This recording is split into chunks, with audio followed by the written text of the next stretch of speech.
बोलिए भारत माता की।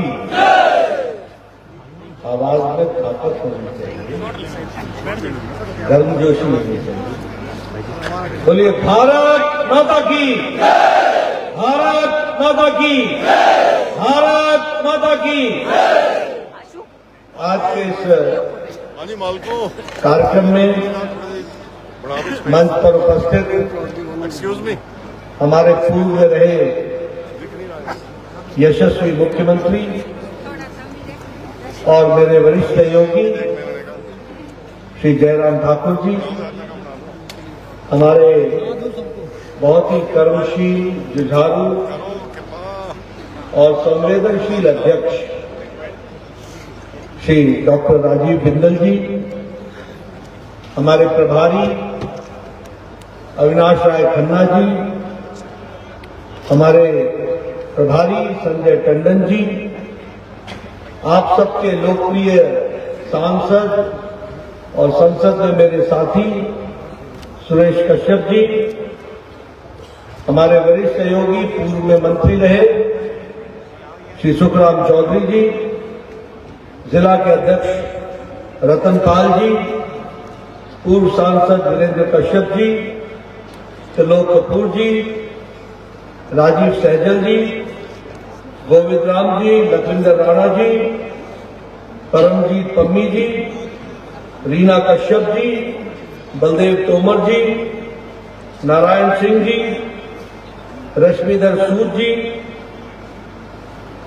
श्रीमती डेजी ठाकुर जी, मंच पर उपस्थित सभी सम्मानित पार्टी के वरिष्ठ पदाधिकारी और हमारे वरिष्ठ नेतागण और मां शून्य के इस जिले में, इस नगर में उपस्थित देवी और सज्जनों और मीडिया के मेरे साथी, प्रिंट मीडिया और इलेक्ट्रॉनिक मीडिया के मेरे साथी, मेरा ये सौभाग्य है कि मुझे आज मां शून्य के इस पवित्र स्थान पर आप सब लोगों के दर्शन करने का सौभाग्य प्राप्त हुआ है। मैं सबसे पहले तो मां शून्य को नमन करता हूं और उनसे आशीर्वाद प्राप्त करके अपनी बात को प्रारंभ करता हूं। मित्रों, अभी मुझे बताया गया कि यह अभिनंदन समारोह है और आप सब लोगों ने जिस तरीके से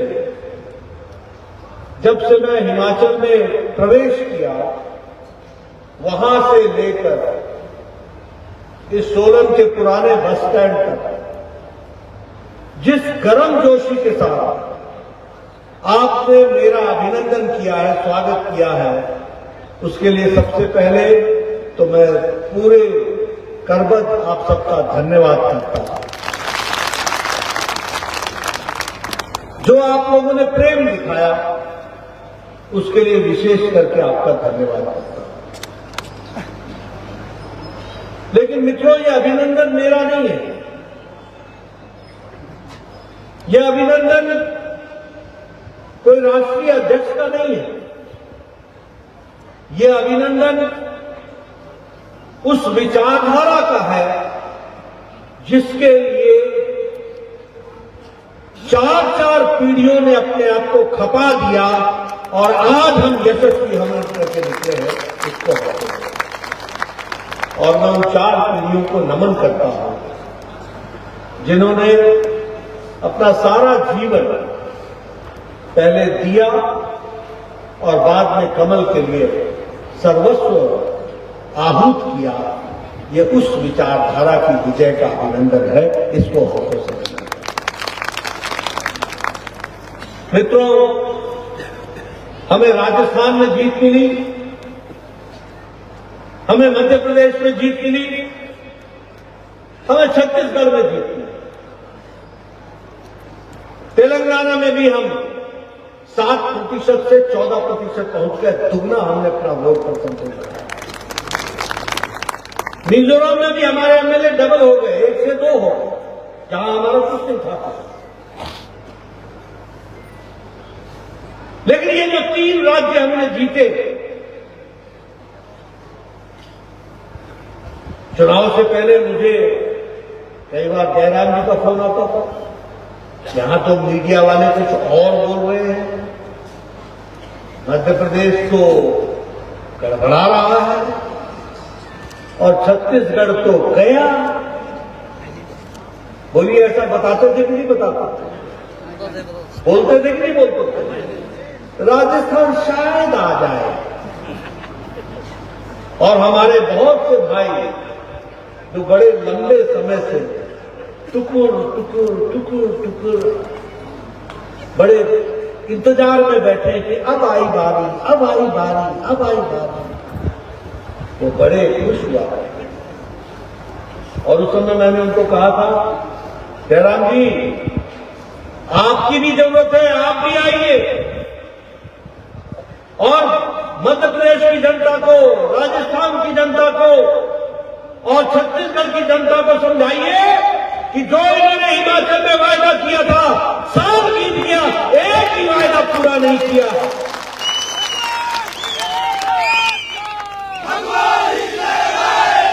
मैं धन्यवादी हूं इनका, इन्होंने मध्य प्रदेश की जनता को समझाया,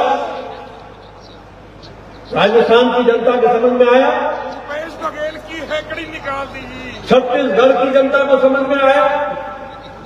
और क्या समझ में आया कि काठ की हांडी बार बार नहीं चलाई, झूठ बोल करके राजनीति नहीं चलती, लोगों को धोखे में रख करके राजनीति नहीं चलती, भोले भाली जनता को धोखे में डाल करके राजनीति नहीं चलती है। लोगों के साथ जुड़ना पड़ता है, उनकी सेवा करनी पड़ती है, उनकी तस्वीर बनानी पड़ती है, उनकी तकदीर बनानी पड़ती है, तब जाकर के होगा। और यह काम बखूबी हमारे यशस्वी प्रधानमंत्री नरेंद्र मोदी जी ने धरती पर उतार करके दिया है, इसलिए हमको विजय। ये जो विजय है, दो ही बातें चली, मध्य प्रदेश के दिल में मोदी, मोदी के दिल में मध्य प्रदेश, दो ही बातें चली। क्या चली? ये मोदी की गारंटी है, और ये अगर मोदी की गारंटी है तो इस बात की गारंटी है कि ये गारंटी पक्की है, इस बात को समझना। गारंटी पूरी होने की गारंटी, ये मोदी की गारंटी मित्रों। और इसीलिए देखते ही देखते छत्तीसगढ़ में कांग्रेस 7, मध्य प्रदेश में ऑल टाइम रिकॉर्ड ब्रेक और राजस्थान में भी कमल खिल गया भारतीय जनता पार्टी की सरकार। ये प्रधानमंत्री मोदी जी के प्रति अटूट विश्वास, जिन्होंने भारत की राजनीति की संस्कृति बदल डाली।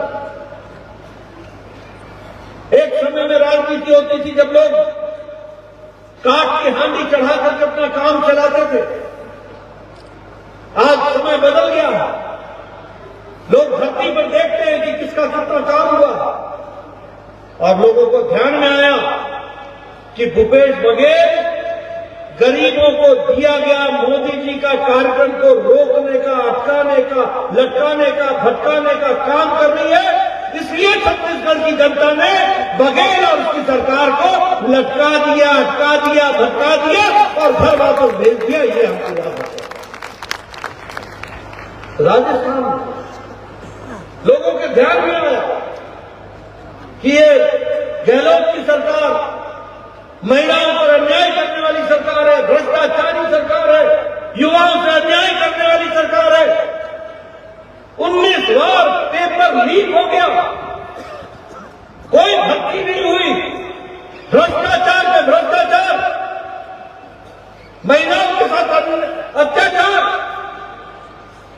राजस्थान की जनता ने कह दिया, गहलोत तुम घर बैठो, अब भजन जी आए हैं और वो भारतीय जनता पार्टी के मुख्यमंत्री के रूप में काम करेंगे। ये कहा। और मध्य प्रदेश में जो काम अच्छे हो रहे थे, आज वो बीमारू राज्य से निकल करके विकसित राज्य की ओर आगे बढ़ा। इन सब का नतीजा है कि आज भारतीय जनता पार्टी की तीनों की तीनों सरकारें बनी और ये तीन सरकार, ये हैट्रिक, ये इस बात की गारंटी है कि 2024 में दिल्ली में भी हैट्रिक होगी और वहां भी हमारी मोदी की सरकार आएगी।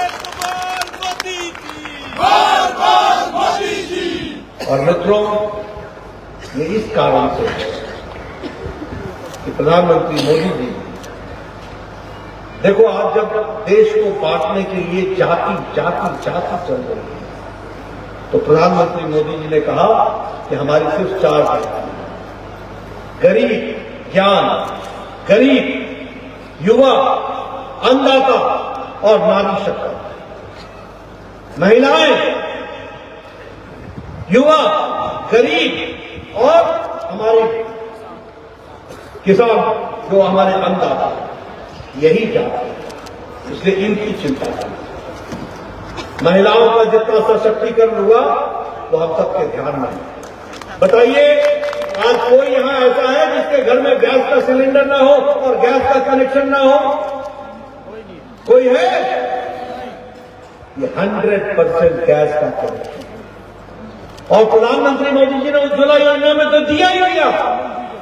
गृहिणी योजना में जयराम ठाकुर ने जो बचे थे उनको भी गैस का सिलेंडर पहुंचाया। आप बताइए, हमारी गारंटी की दृष्टि से अगर हम देखें, उजाला योजना, हमारे गांव जो जब 2014 में प्रधानमंत्री मोदी जी ने सर्वे किया तो 18,000 गांव बगैर बिजली के थे। 18,000 गांव। आप समझो कैसा भारत होगा, कैसे बच्चे पढ़ते होंगे, किस दुनिया में रहते होंगे, कैसे वो टेलीविजन से वंचित होंगे जब हम डिजिटल दुनिया की बात कर रहे हैं। प्रधानमंत्री मोदी जी ने 2 साल के अंदर, 1000 दिन के अंदर 18,000 गांव में बिजली पहुंचाई। ये उसी तरीके से सौभाग्य योजना, घर घर बिजली, करोड़ों के 2.5 करोड़ से ज्यादा लोगों के घर में बिजली पहुंचाई। मैं आप सबको याद दिलाना चाहता हूं, मैं 1993 में एमएलए बन गया था, 1990। आपको कहानी सुनाना चाहता हूं। हमारे पास लोग आया करते थे, जी बिजली लवाई दो, बिजली लवाई दो, बिजली लवाई दो। नवा घर बनाया जी, बोलते थे कि नहीं बोलते थे? तो मैं बोलता था जाओ भाई बिजली को दे दो। जेई उनको क्या बोलता था, कितने मीटर लगनी थी तार? बोला जी 150।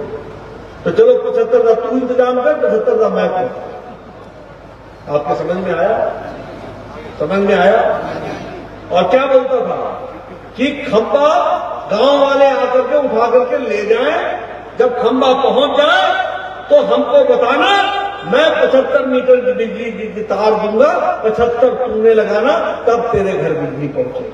मैं सच बोल रहा हूं कि नहीं बोल रहा हूं, जानना चाहता हूं। मैं सच बोल रहा हूं कि नहीं बोल रहा हूं? ये हिमाचल की तस्वीर थी कि नहीं थी? और बिजली लगाने का मतलब एहसान करना होता। आज प्रधानमंत्री मोदी जी ने 3 साल 4 साल के अंदर 2.5 करोड़ लोगों के घर में बिजली पहुंचा दी। इस तरीके से कहा। और अब किसी को भी सिर्फ एप्लीकेशन दो, खंबा भी पहुंचता है, तार भी पहुंचती है, बिजली भी लगती है। यह परिस्थिति आ जाती है। अगर हम बात करें स्वच्छता अभियान की, हम तो बड़े सौभाग्यशाली हैं, लेकिन उसके बावजूद भी हम लोग खुले में शौच जाया करते थे और बहनों को कितनी दिक्कत होती थी। आज 100%, 100% हिमाचल के गांव ODF हो गए हैं और वो डिफिकेशन, ओपन डिफिकेशन बंद हो गया है।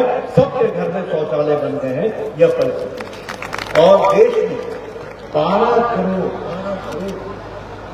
यानी 12 करोड़ बहनें, 12 करोड़ बच्चे, 12 करोड़ परिवार के लोग अपने दैनिक नित्य दिन के क्रम के लिए बाहर खेतों में जाया करते थे। उनको, बहनों को इज्जत से जीने का अगर काम किया तो वो प्रधानमंत्री मोदी जी ने किया। ये हमको याद आता है। और इसीलिए मोदी की गारंटी मतलब पूरी होने की गारंटी है, ये भी हमको याद रखना है। प्रधानमंत्री गरीब कल्याण अन्न योजना 80 करोड़ की जनता को 5 किलो गेहूं या 5 किलो चावल 1 किलो दाल पहुंचाया जा रहा है। और मैं आपको बताना चाहूंगा कि आपके हिमाचल, हमारे हिमाचल प्रदेश में भी अन्न योजना में 28 लाख लोगों को अभी भी 5 किलो गेहूं, 5 किलो चावल, 1 किलो दाल मुफ्त में पहुंचाई जा रही है हर महीने। ये भी हमको याद है। अगर मैं बात करूं उसी तरीके से आयुष्मान भारत, मैं बार बार बोलता हूं, आगे भी बताऊंगा। आप ही लोगों में से हमारे पास आया करते थे, इसके हार्ट का ऑपरेशन होना है, 1.5 लाख रुपए खर्च होगा, 2 लाख रुपए खर्च होगा, कृपया करके इस गरीब आदमी की मदद के लिए पैसा सैंक्शन कीजिए मुख्यमंत्री राहत कोष से। ऐसी चिट्ठियां लिखवाते थे कि नहीं लिखवाते थे? लिखवाते थे कि नहीं लिखवाते थे? आज आयुष्मान भारत में प्रधानमंत्री जी ने 50 करोड़ लोगों को, 10 करोड़ 74 लाख परिवारों को हर साल गंभीर बीमारी से लड़ने के लिए 5 लाख रुपए का हेल्थ कवर।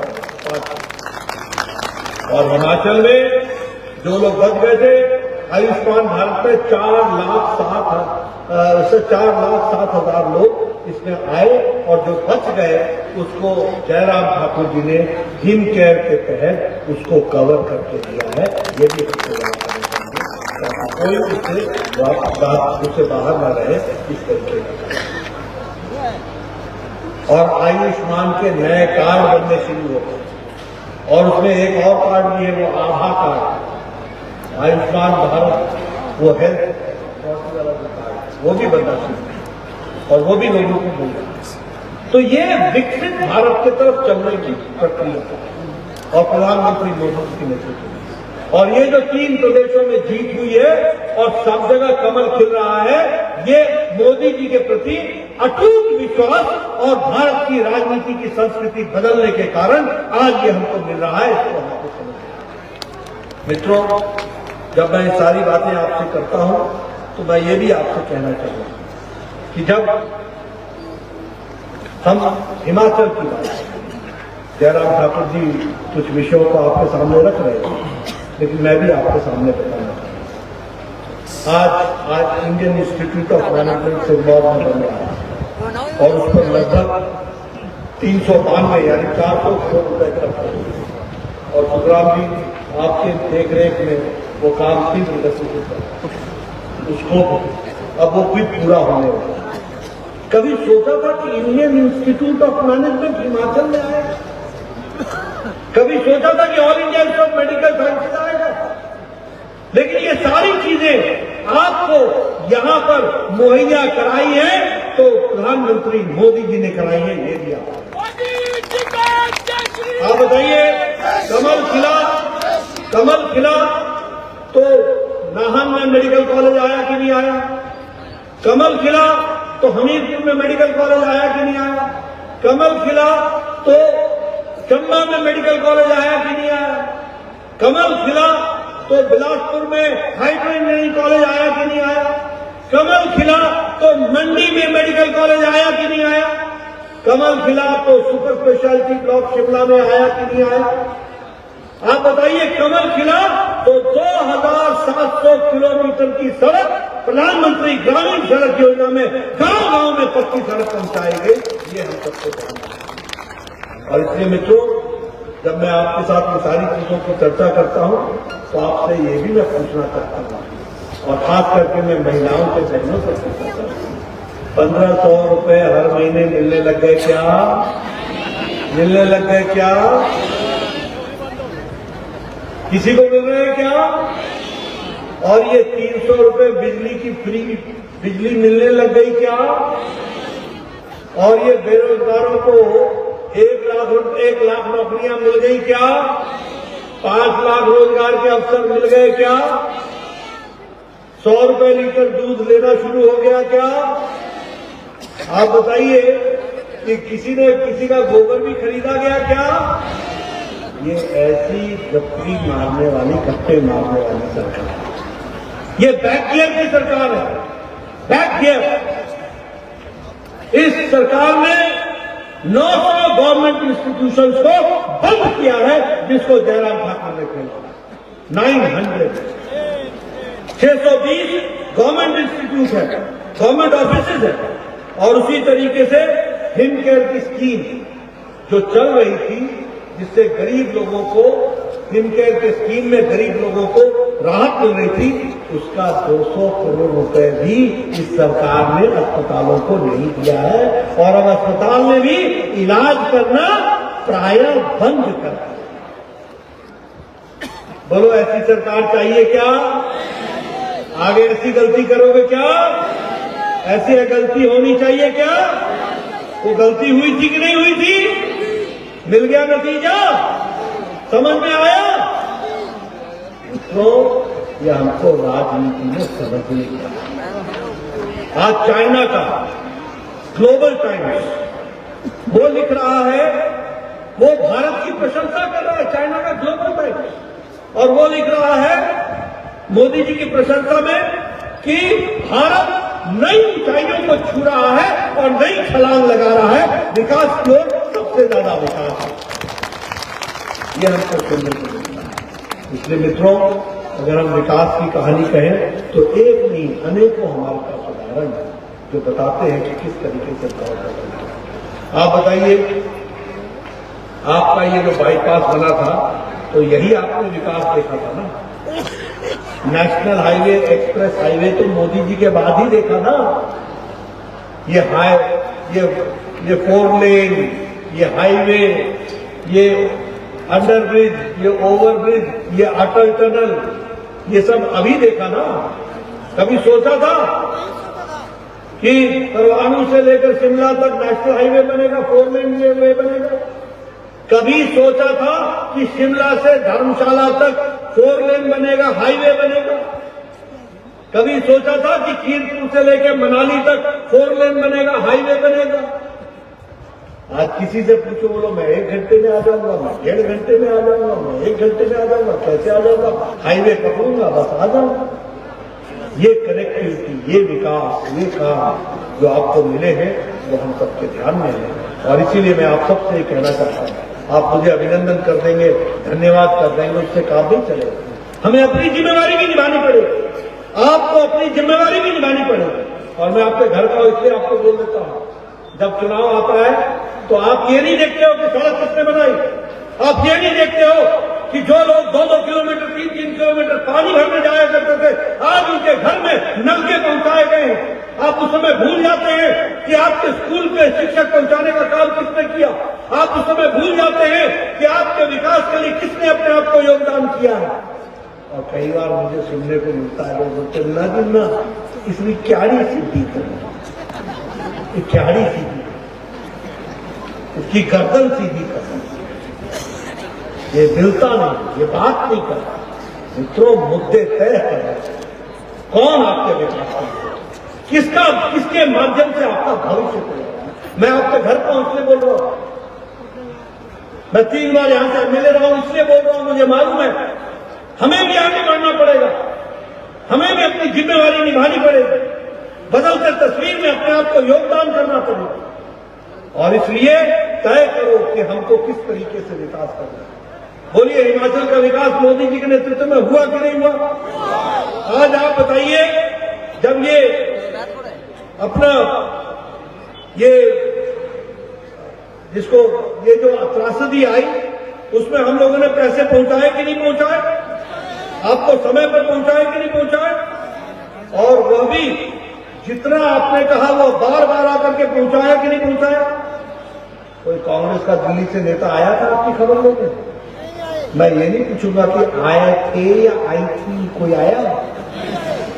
कोई आया था या थी? कोई आया? कोई मिला? किसी ने आपके आंखों के आंसू पोंछे? उस समय हम लोगों को प्रधानमंत्री मोदी जी ने कहा तुरंत जाओ, और मैं जयराम ठाकुर जी के साथ मंडी गया, सिरमौर गया, मनाली गया, हर जगह गया, शिमला गया, जहां जहां त्रासदी हुई थी वहां गया।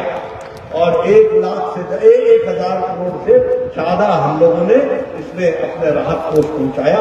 हर बार जब भी आया प्रधानमंत्री मोदी जी ने 300 करोड़ रुपए, 300 करोड़ रुपए, 300 करोड़ रुपए, और सड़कों की मरम्मत के लिए 400 करोड़ रुपए, 400 करोड़ रुपए। और यहाँ ऐसी सरकार बैठी, कुछ नहीं मिला जी, कुछ नहीं मिला, सब नकार दो और बोलो कुछ नहीं मिला। ऐसी सरकार इस तरीके से चलने वाला है। और इसीलिए मैं आप लोगों को ये निवेदन करना चाहता हूं। अभी मुझे पता चला भारत जोड़ो न्याय यात्रा चल,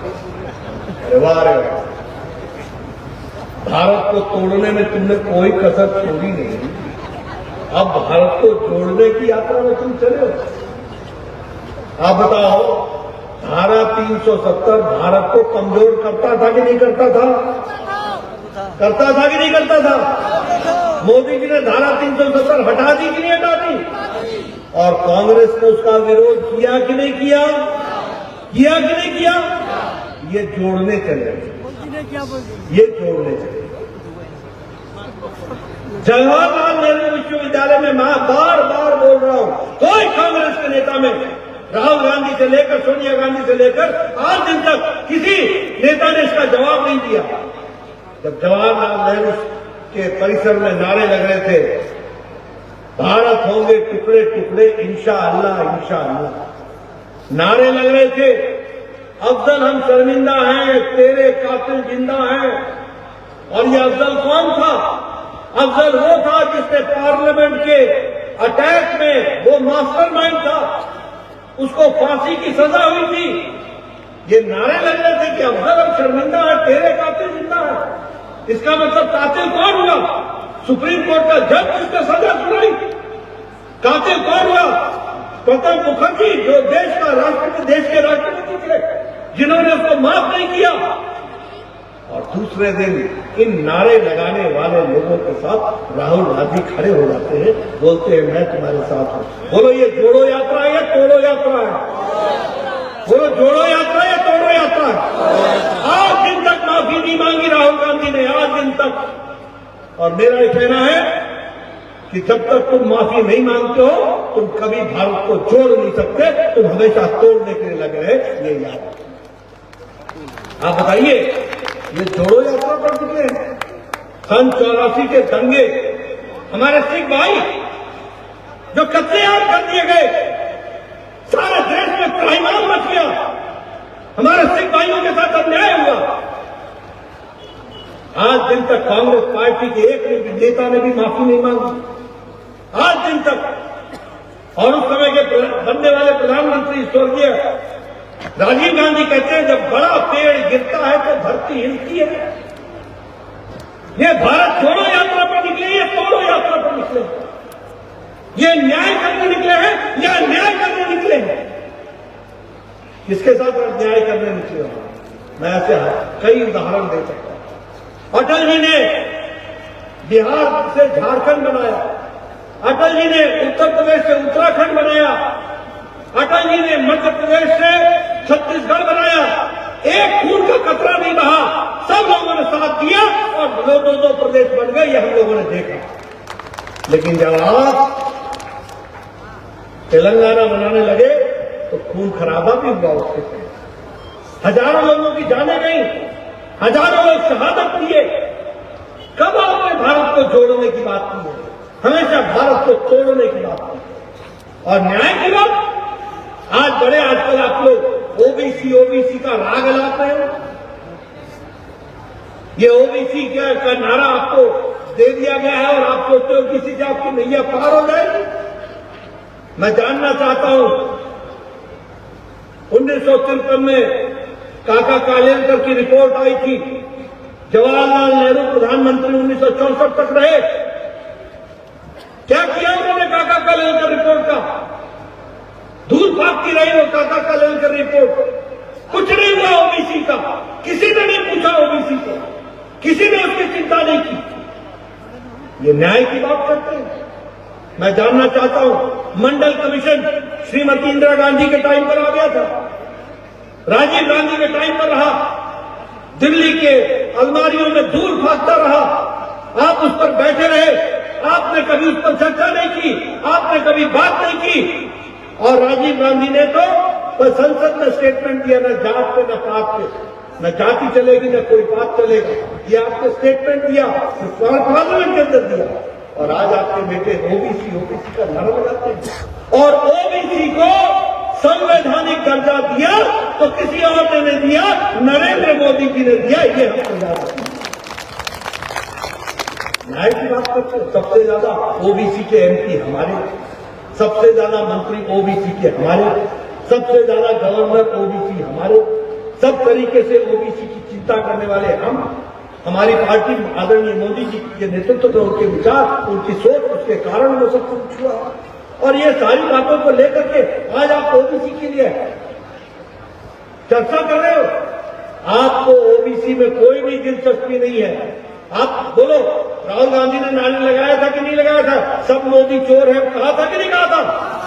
बोलो, कहा था कि नहीं कहा था? और फिर कहा कि मैं माफी नहीं मांगू। मोदी जी ओबीसी नहीं है क्या? और मोदी जाति ओबीसी नहीं है क्या? आपको माफी मांगने में शर्म आई क्या?